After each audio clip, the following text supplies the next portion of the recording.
people coming tonight to see me, so we'll finish a few minutes earlier, give me a chance to get the Memoir. Okay, Parshas Vaetchanan, Shabbos Nachamu. It says, Vaetchanan el Hashem.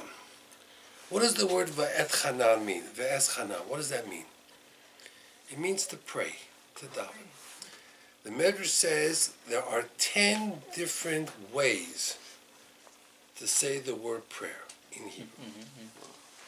L'hitpalel is one of the ways. Tfilah. Tchina, to beg. Vaetchanan. Vaetchanan has as its root the word chen. Vaetain chen. That means sometimes a person asks Hashem for something, and he says to Hashem, I'm asking you this because I deserve it. I earned it. It's my right. Vaetchanan seems to imply Vaetain chen. Maybe I don't deserve it, but I want a favor. Do me a favor. Vaetchanan el Hashem. Now Moshe davened to Hashem Vaetahi, that time. What time was that time? It's almost as if to say there was a particular time that Moshe decided, now it's a good time to daven to Hashem. What was he davening to Hashem for? What did he want? What was he asking for? To go into Israel. Okay. 2 people were not allowed to go into Israel because they hit the rock instead of talking to the rock. Who are the 2 people? Aaron and Moshe. Okay? The Medrash says that the word Vaetchanan is Gematria 515. Moshe davened 515 tefillot. It's a lot of davening. You'll see it's not, but we're going to see in a moment. For now it is. The Gematria of the word tefillah is 515. Okay. How many times did Aharon daven to go into Israel? We don't know. We don't know. For what we know, the answer is 0. Okay? So now, number 1, Moshe davened, he wanted to go into Israel. So you would think Aaron would have davened also. Not once. We don't have any record of Aharon davening. Okay, that's one question that we have to answer. And then Moshe davened 515. How do we get to that number? 515. It's an unusual number. So, the uncle of the Bet Yosef, his name was Rav Yitzchak Cairo. That was an uncle. He wrote a sefer called Toldot Yitzchak. And he asks, why didn't Aharon daven also? And he gives an unusual answer. He says that when Aharon was going to die, he saw with his own eyes that his son took over. So you know what Aaron said? Okay, I'm ready to die. The fact that my son is taking over my job, it means I've done my job. I've completed my purpose in this world. There's no need for me to live longer. I'm passing the torch to my son. So he says that Aaron was very happy when his time came to say goodbye to this world. No problem. Moshe didn't have that. Moshe looked, and who was the torch going to? Yehoshua. He looked at his children. I'm not sure what he saw. But whatever he saw, he felt that his children still needed him. He wasn't ready to leave this world. That's why he died. That's what the Toldot Yitzchak, the uncle of Rabbi Yosef Cairo, says. Interesting answer. Interesting answer. There's another answer. And it ties into Tu B'Av, the 15th day of Av. Here's the answer. Every year on Tisha B'Av, the day before Tisha B'Av, 15,000 people died on Tisha B'Av every year. What did they do? All those who sinned by the chait of the spies, the Meraglim, dug graves. And the night of Tisha B'Av, they went to sleep in their grave. Pretty spooky, right? On Tisha B'Av to go to sleep in a grave. Yeah. In the morning, they would make an announcement. It's morning. Whoever is alive, get up. Go back home to your tents. And they did. And every year, 15,000 people died. If you take 15,000 times 40 years, it's 600,000. Okay. Every single year, that's what happened. The very last year, they're in the grave, the last 15,000, Tisha B'Av, they're going to sleep. If you were one of those 15,000, what would you think would happen by the next day? You'd be dead. That was it. The next morning, they went out and it says, whoever's alive, all 15,000 were alive. So they thought they made a mistake. Maybe the moon was wrong, the calendar was wrong. They didn't have a calendar. They made a mistake. So the next night, they went to sleep again. And the next night. Until the 15th day of Av, when they saw the full moon. Now they knew it was the full moon was the 15th day of Av. So the last 15,000 said, you know what? There's only one explanation why we didn't die. Hashem forgave us. Okay. When Moshe heard that Hashem was in a forgiving mood and forgave the last 15,000, you know what Moshe says? Me too. I also want to be forgiven. Of course, by that time, Aaron already died. Aaron died Rosh Chodesh Av. So he didn't live to see the last 15,000 get pardoned. He didn't see that. So he didn't know that. So Moshe davened starting Tu B'Av. The Pnei Yeshua says a fascinating thing. If you daven every day 3 times a day, Shacharit, Mincha, Ma'ariv, from the 15th day of Av until Moshe died on Zayin Adar, you add it up. You know how much it equals? 515. So we think, Moshe, wow, he davened 515 tefillot. The answer is we also daven. Everybody davens that. That means if you think about it, there's 365 days in a year.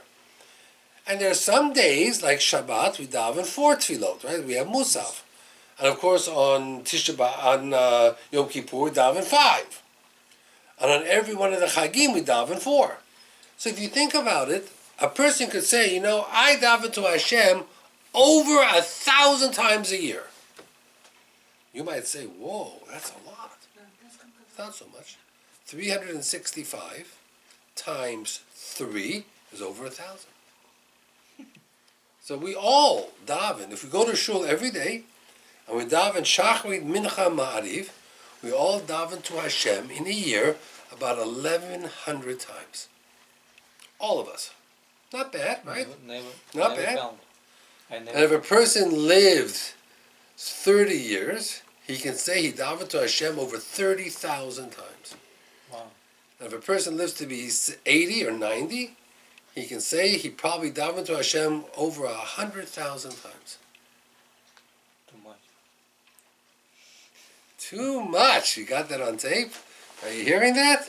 No such thing as too much. Okay? But it's very interesting. It's very, very interesting how, that a person doesn't realize how our tefillot add up. If you don't think of that way, you don't realize that if you daven every day, 3 times a day, Shacharit, Mincha, Ma'ariv, in the course of a year, you're davening 1,000 times. That's very impressive. It should make you feel good that you're davening that much to Hashem. But Muslims, they dying 5 times a day. You're right.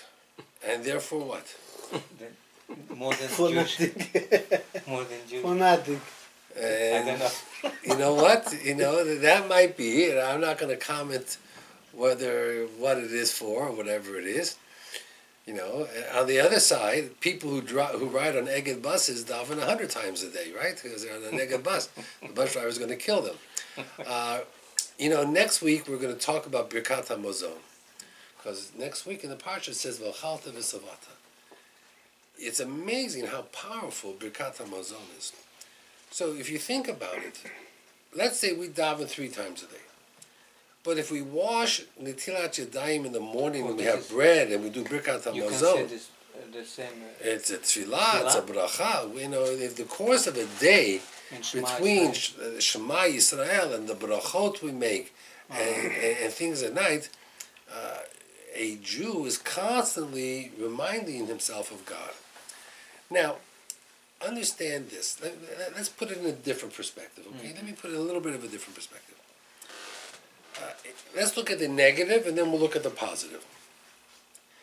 Someone called me today with a question. What was the question? That there was a particular Shabbaton. And at the Shabbaton, there was a lady there who was dressed very tzniut. Long sleeves, long dress, very nice. Okay.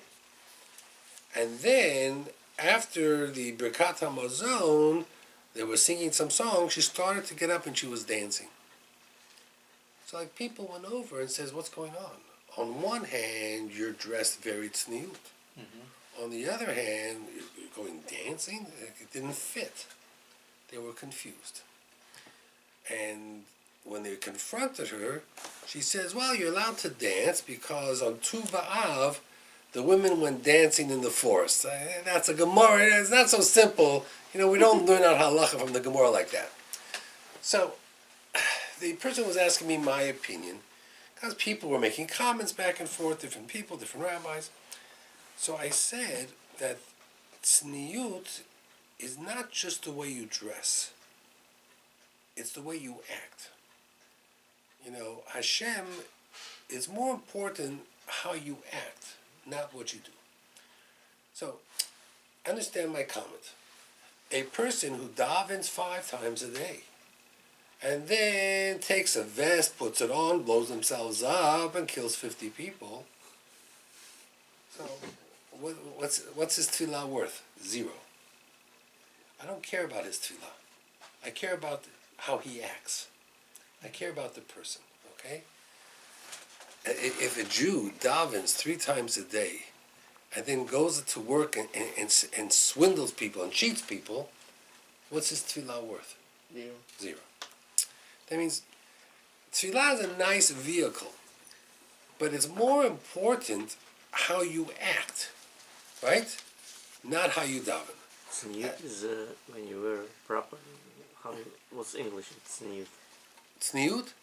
Modesty. Oh. Modesty. Now, let's give an example. Let's give a real life example, okay? The Olympics just finished in Rio de Janeiro. Okay. A lot of comments to make. Let's make a few comments. How much money did they spend to build these beautiful arenas? Billions, not millions. Billions. Yet, in Rio de Janeiro, the poverty level is one of the highest. The waters are polluted. You can't swim in the waters. They're polluted. The slums. So I understand. It's a big kavod to have the Olympics. The first South American city to have the Olympics. Who benefited from it? Did the people of Argentina or Brazil, Rio de Janeiro, Brazil, did they benefit from it?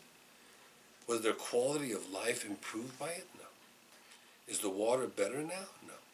Are the slums gone? No. It raises a question. Then comes the Americans. They won a lot of gold medals, Baruch Hashem, maybe because Russia wasn't so involved. But you have a swimming team of American men who come back one night and they say, we were robbed. Gold medal winners, they were robbed. Terrible thing. Till they looked at the video. They investigated. What happened? Were they robbed? No. They were drunk, and they broke a mirror in some gas station bathroom. They broke the door, didn't break the door, and the owner says, you gotta pay me for the damages. So they created this whole story how they were robbed. Now they won the gold medal. It cost them a fortune because when they come back after you win a gold medal, they want to use you for endorsements to sell cereal and Nike. Now no one's going to use them. So that little drunken party will cost them millions of dollars. Okay? So, make sense of it to me. Why would a person who wins the gold medal in a foreign country allow themselves, A, to get drunk, B, to do the things they did, and then lie about it when we have video cameras everywhere? What is it? So someone once explained it to me. He says as follows. He says people like to be the victim. Nobody likes to take responsibility. You know, when people come to me and I tell them, own what you did. Take responsibility. I did this. It was wrong. I am sorry. People like to be the victim. I didn't do anything wrong. Someone held a gun to me. I was robbed. And it's a big problem when people have to blame somebody else for their mistakes. You know, and now, what are they doing? They're taking responsibility. Now they're going on television and they're being interviewed by Matt Lauer and different people. And they're saying, yeah, it was a mistake. We were wrong. We were drunk.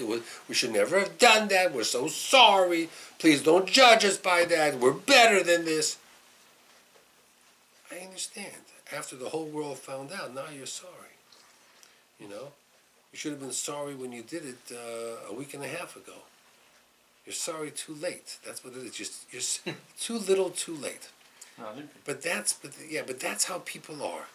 They don't take responsibility for what they do.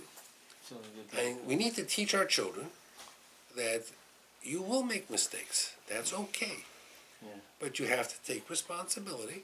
You have to learn from your mistakes and become better. It's not important to me that they're crying now.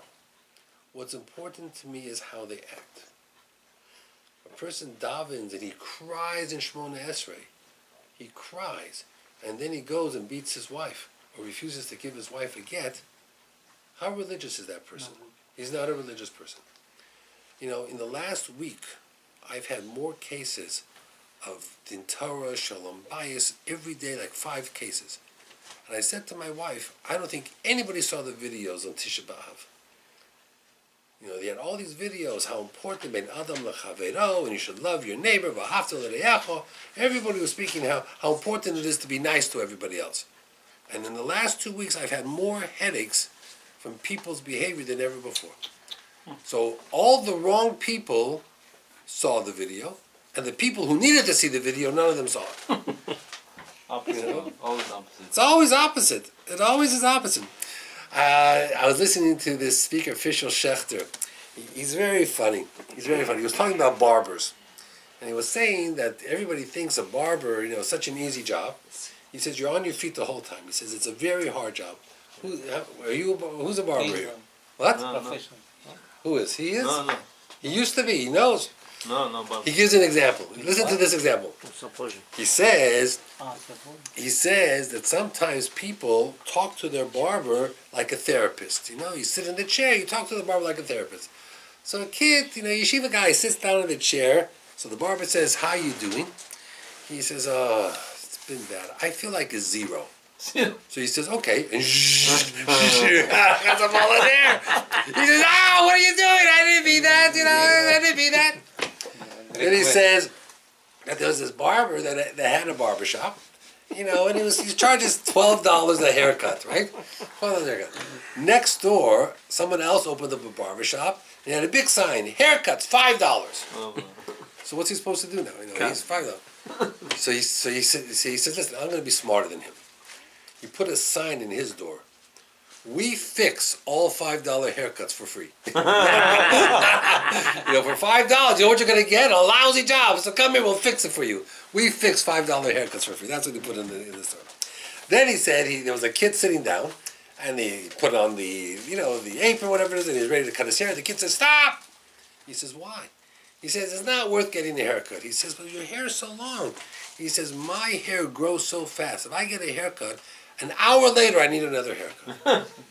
So he said, "What are you talking about? I've been cutting hair for 20 years. Nobody's hair grows that fast." He says, "My hair grows that fast." He says, "I'll tell you what. If in an hour your hair grows back the way it is now, I'll cut it for free." Okay. Gives him a haircut. An hour later, he walks in. His hair is just the way it was before. wow. And he puts it down, gives him a haircut for free. He walks out, the 2 brothers meet, they're identical twins. He says, "We do this all the time. We get 2 haircuts for the price of 1.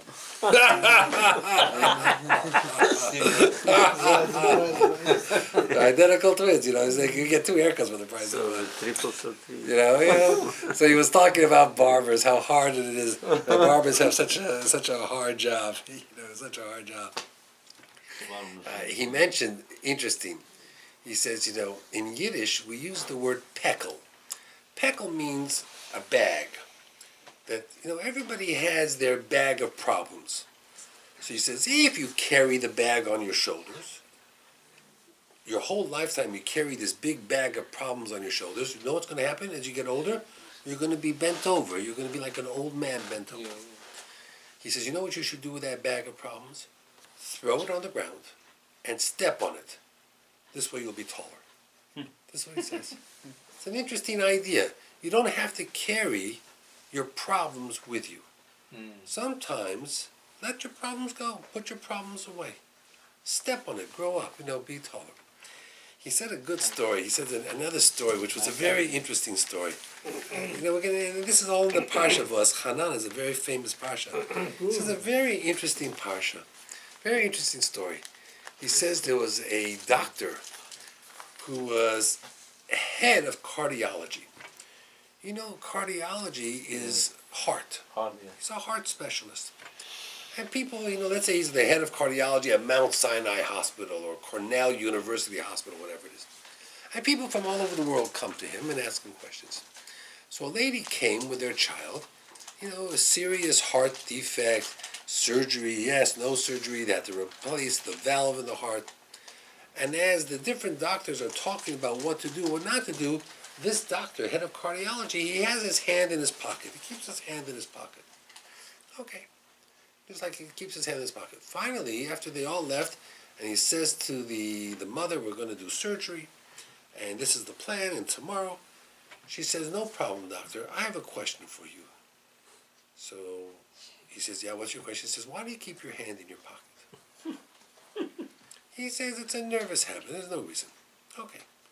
Anyway, at the end of the day, he takes off his coat, his white coat, and he's starting to walk out. This mother goes and looks in the pocket, and she sees in the pocket a whistle. A whistle. You know what a whistle is? You know it. Whistle. Now she doesn't know what's going on. She goes back to the doctor and says, I have to confess, I looked in your pocket. There's a whistle. Why is there a whistle? So he says, okay, let me tell you the story. When I was 20 years younger, I was appointed head of cardiology, thoracic surgery, head of cardiology. And a mother came in with her child, a young child, and every time the child would breathe, there was this loud noise. And we thought for sure there was a hole in the lung, and the hole in the lung was affecting the heart, and we were calling emergency surgery, and we were going to do surgery within the next 20 minutes. Emergency surgery, we were going to crack open the chest with a young kid. They didn't know if the kid would survive because the noise was so loud, we thought for sure there had to be a gaping hole in the lung. Right there, the man I was replacing, an old doctor, was 80 years old, 85 years old, comes in. And I said to the doctor, I says, you retired at the wrong time. Because we just got a really serious case that's probably going to make all the record books. A lung that probably has an enormous hole in it, and the shrill and the noise. So the doctor says, the old doctor says, let me see this kid. And the kid comes in and takes a breath, takes a deep breath, and all of this big, loud noise comes in. He takes a forceps, which is like a tweezer, and he puts the head back, and he sticks it up the kid's nose, and he pulls out a whistle. The kid had put a whistle in his nose. Oh. So every time he was breathing, it was a big sound. And that was it. Once he took out the whistle, everything was fine. He was breathing fine. His heart was fine. There was no noise, nothing. They were about to open up his chest, break over. So I looked at this old doctor, and I was so embarrassed because now I'm the chief of cardiology, and this old doctor, takes a tweezers and pulls out a whistle. So the doctor says, he says, when you're a doctor as long as I have been, you've seen everything. Yeah. And not everything you can learn from books. Some of it is just experience. Yeah. Just years of experience. Unusual years of experience. I took that whistle, I cleaned it up, I put it in my pocket. And every time there's a case and I don't know what to do, should I do surgery, not surgery, what? I stick my hand in my pocket and I hold the whistle. Not everything is like it appears. Sometimes what seems to be very complicated can be very simple. Not everything is as it appears. Yeah. And that's a fascinating story. It's a fascinating lesson. We need to understand that in life, not everything is the way it appears. Things change. Things are, it's not so simple. Maybe that's why we get second opinions, right? Yeah. We get second opinions on different things. Okay, listen to this. It's a Gemara in Sanhedrin. This is something that Rabbi Olbaum spoke about. Rabbi Olbaum from Kew Garden Hills. The great Tana, Rabbi Elazar Hagodol, the Rebbe of Rabbi Akiva, he became sick. Okay? He became sick. And the students came to visit the Rebbe. Okay, so now the Rebbe is sick, and the students come to visit the Rebbe. Okay. So, each one of the Talmidim wanted to make the Rebbe feel a little bit better. So Rabbi Tarfon was the first. And he says, Tov ato li Yisrael, you're better for the Jewish people, mitipa shel geshamim, than rain. Everybody needs rain. Without rain, nothing grows. The world can't survive without rain. And Rebbe, you're better than rain. And you're more important to the world than rain. We'd rather lose rain and not lose you. Okay. Rabbi Yeshua says, Tov ata li Yisrael, you're better than Gilgal Achama, than the sun. Imagine the world without the sun. What would happen? No world. Right? Nothing. And you're Rebbe, you're better than the sun. I'd rather have you, not the sun. Okay. Rabbi Elazar ben Azariah, he comes and says, Tov ata li Yisrael, you're better than Av ve'em, than my parents. As much as I love my mom and dad, Rebbe, I love you more. You're more important to me than my own parents. Whoa. Okay? Comes Rabbi Akiva. Rabbi Akiva says, Rebbe, Chavivin Yisurim. It hurts. Pain is good for you. That's what Rabbi Akiva tells him. Rebbe, you're in pain. Good. It's good to have pain. So like everybody looks at Rabbi Akiva and says, have you lost your mind? This guy's saying you're better than the sun, you're better than the rain, you're better than my mom and dad. And you're going to the Rebbe who's in pain, and you're saying to him, you're in pain? Good. Enjoy the pain. Love the pain. Embrace the pain.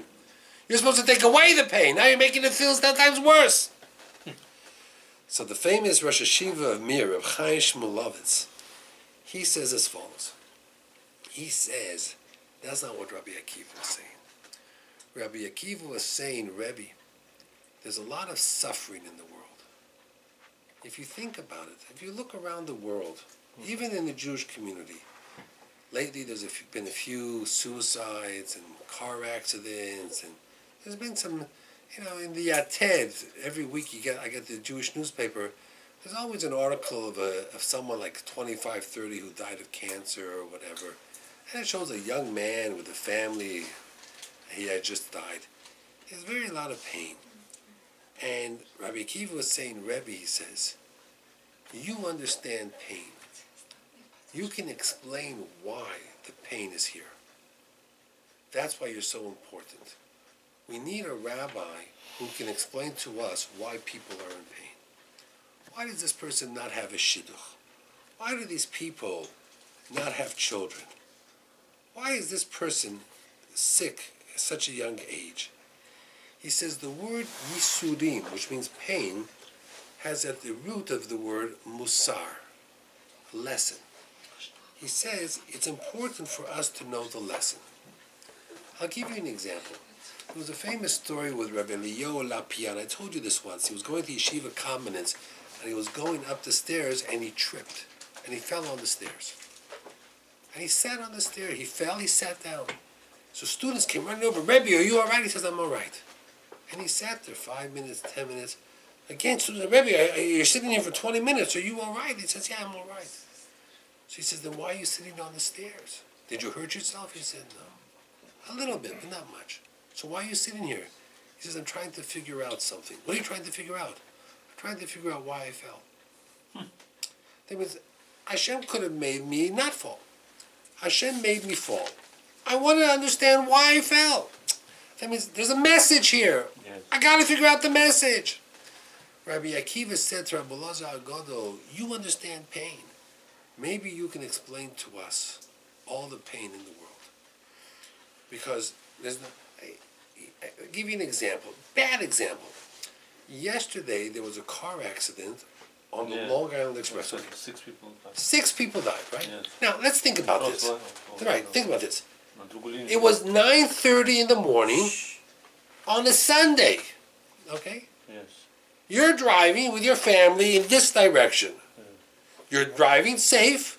You're not speeding. There's no traffic. All of a sudden, a car comes from the other direction, speeding, loses control, flies over the median, comes airborne, and smashes your roof in. 2 cars. 2 cars. Yeah. Now, it wasn't as if there was heavy traffic. What are the chances that a car flying this way would hit a car going this way? 1 in a million. Those are all in. Right? What are the chances? What are the chances? If you're standing over there and I'm moving my hand like this, a car like this, and I give you a rock, throw it. What are the chances you're going to hit that car? We don't. 1,000,000 to 1. And yet, yesterday, a car airborne hits not 1 car but 2 cars and kills 5 people. Wow. And good people. An aide to Governor Cuomo and an elderly couple. 9:30 in the morning on a Sunday. Okay. Now someone says to you, go. They were Jewish? What? No. I don't know if they were Jewish. Although, Puerto Rican, something. yeah. Go figure it out. Make sense. Now go make sense out of it. And some of them were kids. Okay? Go make sense of it. We're not even going to talk about the wedding in Turkey where a 12-year-old kid blows himself up and kills 50 people. 51 Right? people, yeah. 51 people, a kid, a 12-year-old. We're not going to even go there. Don't ask me to try to explain that one.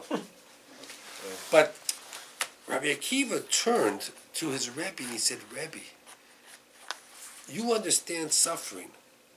Explain to me suffering. Explain it. You can't. You know, I look around Kew Gardens, Kew Garden Hills. There are families who have much problems and all their kids are married.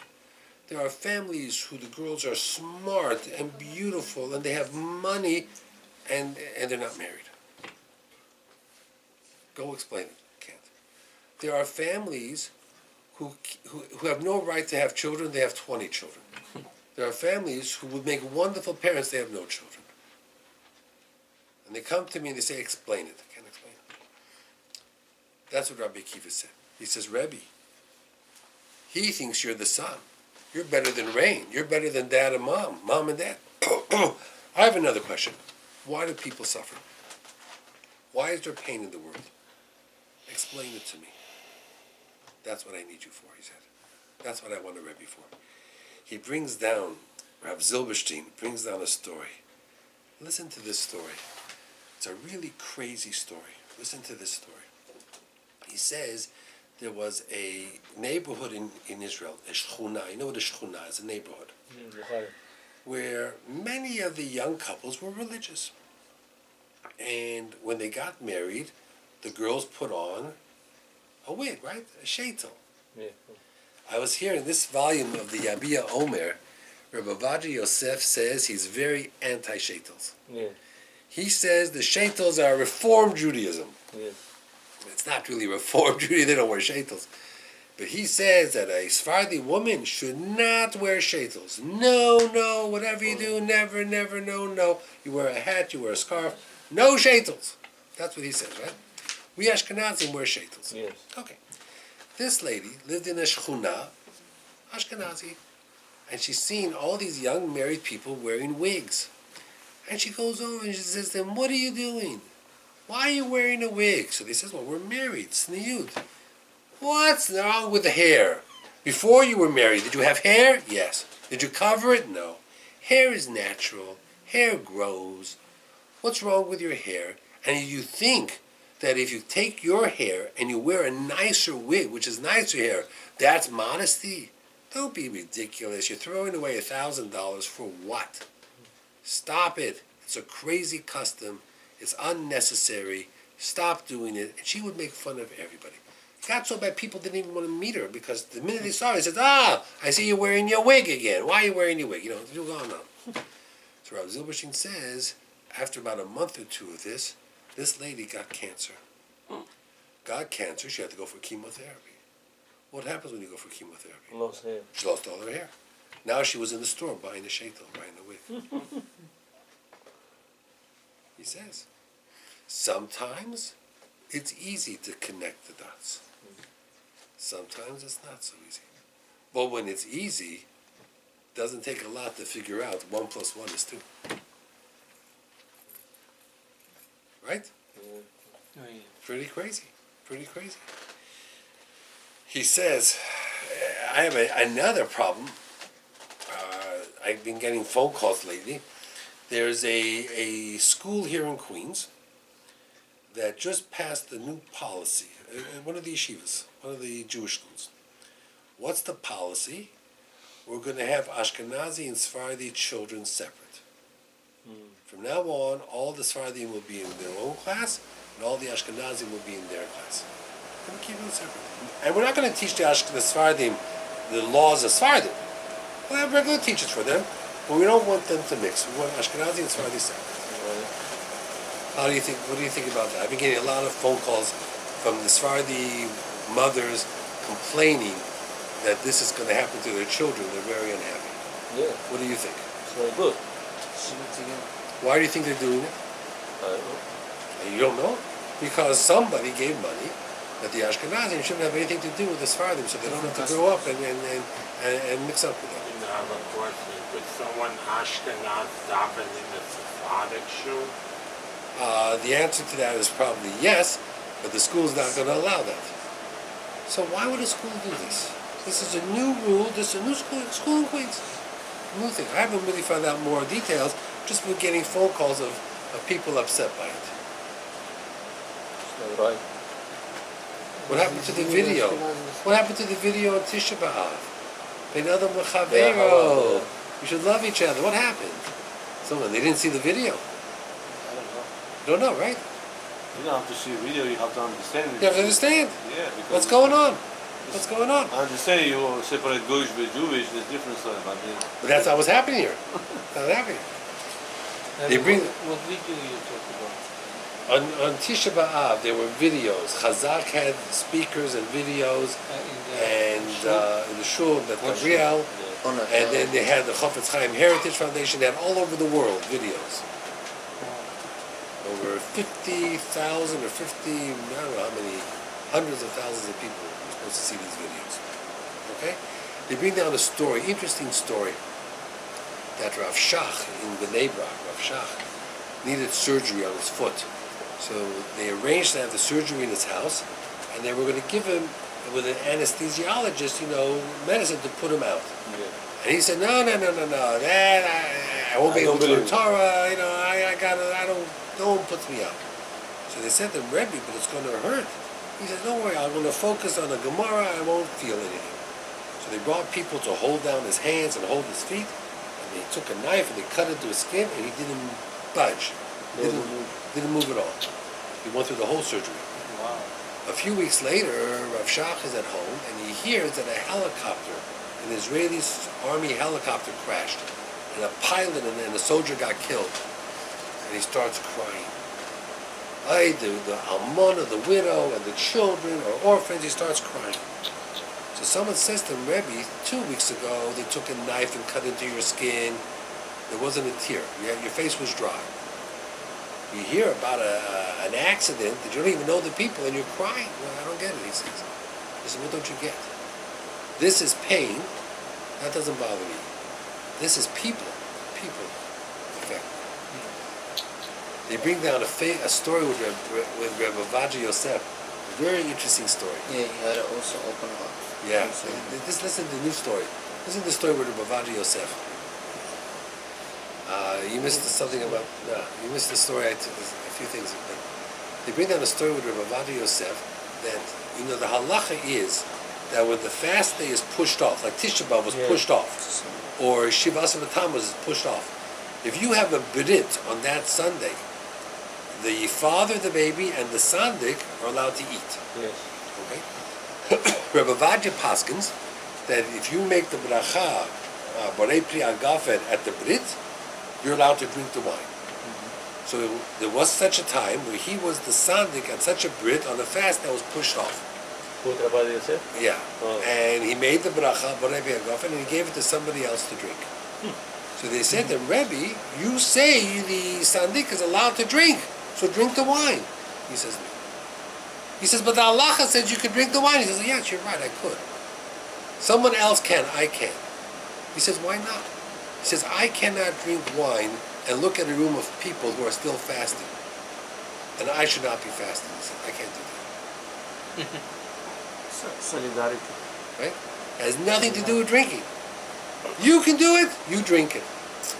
But for me to drink the wine, even though it's halachically it's allowed, but I should break my fast. And everybody else is still fasting. My heart won't let me do it. I can't do it, he says. I just can't do it. It just is something that I can't do. It's a fascinating thing. It's a fascinating idea that a person is connected to other people. It brings down a famous Gemara in Megillah. Rav Zeira, they asked him, how come you live so long? Rav Zeira lived to be very, very long. So they asked him, how come he lived so long? So you know what he said? He says, all my life, I was never happy when my friend was in trouble. If my friend was in pain, I was never happy. So the Vorka Rebbe says, well, of course not. Why would anyone be happy when their friend is in pain? He says, you know what Rav Zeira was saying? Fascinating. Rav Zeira had a baby boy who was making a brit. Everyone was coming over to him and wishing him mazel tov. How happy was he? Very happy. All of a sudden he remembered his next door neighbor lost his job. So you know what Rav Zeira said? I'm happy I'm doing a brit, but I'm not really happy. My next door neighbor lost his job. I feel sad for him. Even at his own simcha, he was making a bar mitzvah. He was happy. He remembered that the neighbor across the street was sick. Rav Zeira says, I'm not going to be that happy. How can I be happy? My neighbor across the street is sick. He says, nobody can be 100% happy if they know somebody who's sad. And because he identified with people who were not happy, who were in pain, he lived long. He had a long life. He says, when Jews are dying, al Kiddush Hashem, a Jew has to live their life, al Kiddush Hashem. It's so interesting. It's so interesting. In Vaetchanan we have the Aseret HaDibrot. Yeah. So one of them is Kabedet Avicha V'Timecha. Okay? Tell me something. I'll ask you a question. You have children, you have grandchildren, right? Do you have pictures of your children and grandchildren in your house? I do also. I have it on my fireplace, I have it behind my desk, I have on the wall, collages. Pictures of my children and grandchildren everywhere. It brings me joy. Do you have pictures of your parents in your house? Yes. Sfaradim do. Most Ashkenazim, you know what the answer to that is? No. Why? I don't know why. I have pictures. Now, both my parents have passed away. But I have pictures of my parents. When they have a Suda here, they put a picture Right. for Yotza. For your sites. I understand that. That's fine. I didn't do that. Ashkenazim don't do that. You can go to an Ashkenazi home of a young couple married, and they have pictures of their children everywhere. And maybe they have a picture of their mother or father holding one of their children. But just a picture of their parents, Died. Well, If they're alive or if they died. whether Both. alive or dead, Both. most of the time, But you said you have. You said you have. I do. My father passed away when I was 18. My father passed away 40 years ago or something. Am I that old already? I don't know if I'm that old. 40 years ago. I have a picture of my father. It's an old picture. We don't put usually when they're alive, but when they pass away, usually Okay. it's like not the obligated, but some But, people put but both. he has pictures of Yeah. his children and grandchildren, Yeah. and they're still, or No, I mean the alive. parents. I understand. Kabed et avicha v'et imecha takes on a new meaning. We're proud of our children. We're proud of our grandchildren. Yes. We need to be proud of our parents also. Of course. We show off our children. Hey, look at my children. Look at my grandchildren. When did a kid ever say, hey, look at my father. Look at my mother? We never said that. No? He was sick that he passed away so early. Yes, he was. But, you know, my mother also died from cancer. She passed away. But the point, what I'm saying to you is, we're proud of our children. We're proud of our grandchildren. They bring us joy. We should also be proud of our parents. Amongst Sfardim, they have that level of respect. They're brought up that way. We were not. We're not, and that's a problem. We have to be. You know, it's interesting when you think about the Aseret HaDibrot. It's all about laws. Do this, don't do that. There's only one that is a character trait. The last one. Don't be jealous. Lo sachmon. The first 9 is keep Shabbos, honor your parents. Nothing to do about character. The last one is a character trait. It made it into the top 10. Don't be jealous. Cain and Hevel were jealous. He had murder. Yosef and his brothers were jealous, and they sold him into Egypt, and they caused tremendous pain. Chava and the Nachash had jealousy. Everywhere you had jealousy. Yeah, so Esav and Yaakov. Ishmael ben. Look at it. The whole Torah is full of jealousy. Yeah. So the Torah gives us 10 commandments. Don't worship idols. I got that. Don't swear falsely. No problem. Don't murder. Don't steal. Got it. Clear. Honor my parents. No problem. Oh, one note. Don't be a jealous person. Be a good person. Very hard to do it. Hard. And that's hard. It's easier to keep the Shabbat than everything else. You know. But jealousy, Oh, forget about it. that's one of the hardest ones. They can find the medicine for them. You can't, you know. Now it's interesting. When they talk about Shabbat in Parshas Yisro, it says about creation of the world. And when they talk about Shabbat in this week, it talks about going out of Mitzrayim, out of Egypt. Makes sense. 40 years ago, they didn't need Shabbat to remember going out of Egypt. They didn't forget Egypt yet. But this is a new generation. They don't remember Egypt anymore. Oh. When they came out of the Holocaust, no one said to them, remember the Holocaust. They remember the Holocaust. Yes. Today, what are people saying? Remember the Holocaust. Because they've never been there. We've never been there. That's what it was. The new generation.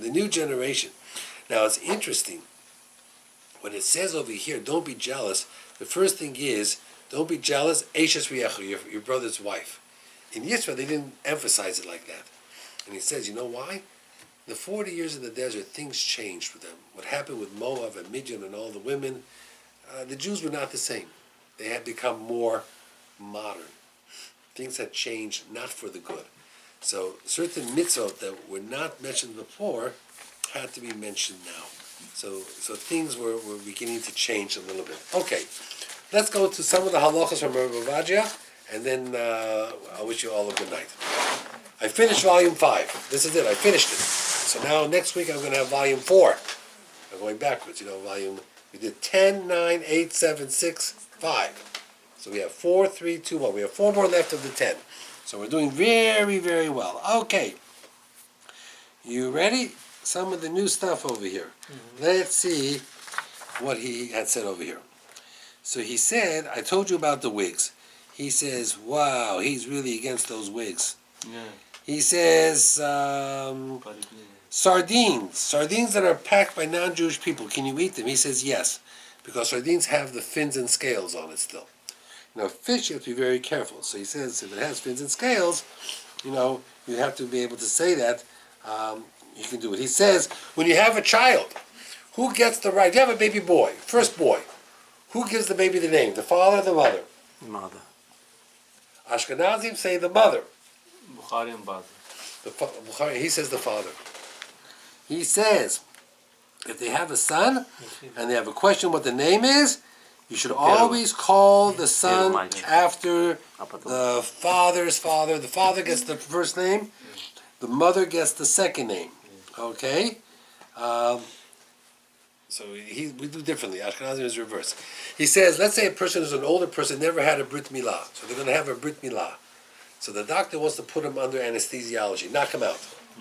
Are you allowed to knock out someone when they have their Brit Milah? Because the baby, we don't knock the baby out, and the baby screams and yells.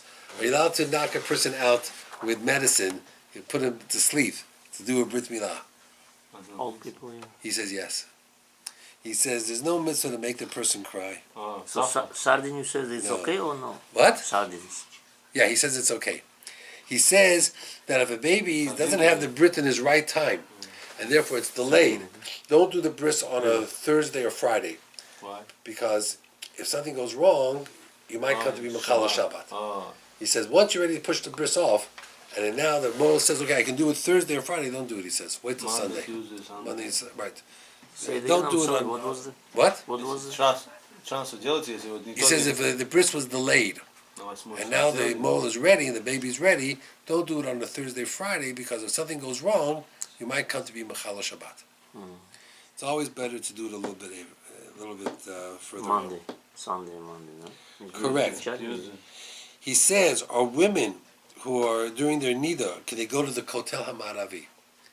He said yes. The Kotel HaMaravi is not the Beit HaMikdash. He says they can go. He says it's just a wall. So he says you're allowed Like to people go. go to Lubavitch or woman, you mean? Well, I don't know. He doesn't tell us about that. Or something like this, right? What was that? That means like... Similar to that, it says. Yeah, they can go. They can go. They're allowed to go. He says, he talks about the different brachot by a wedding, different things that has to do with, I'm just trying to say over here. He says, Ashkenazim, when people get married, after the wedding they do yichud, they're alone in a room. Sephardim don't do that, he says. Sephardim don't have the mitzvah to do yichud. Ashkenazim do, Sephardim don't. So he talks about that, things of that nature. What does that I mean? didn't get it. What does What? yichud mean? Being alone. Right, after the wedding, Yeah. after the chuppah, the two witnesses, the Oh, Chatan yeah, I Chal see are it, I alone, see and they it. break their fast. Usually they're fasting, Yeah. so they break their fast and they go take pictures. That's called yichud, being alone. Ashkenazim, all weddings have that. Sephardim do not. They only have it by Sephardim on second marriages. If you marry a woman who was married before, whatever it is, then you have to do the kinyan. You're alone in the room for 2 minutes, whatever it is. But Ashkenazim do it for every wedding. But Sephardim don't. They don't have the mitzvah of yichud. Okay. Have a good night, everybody. Good night, thank you very much.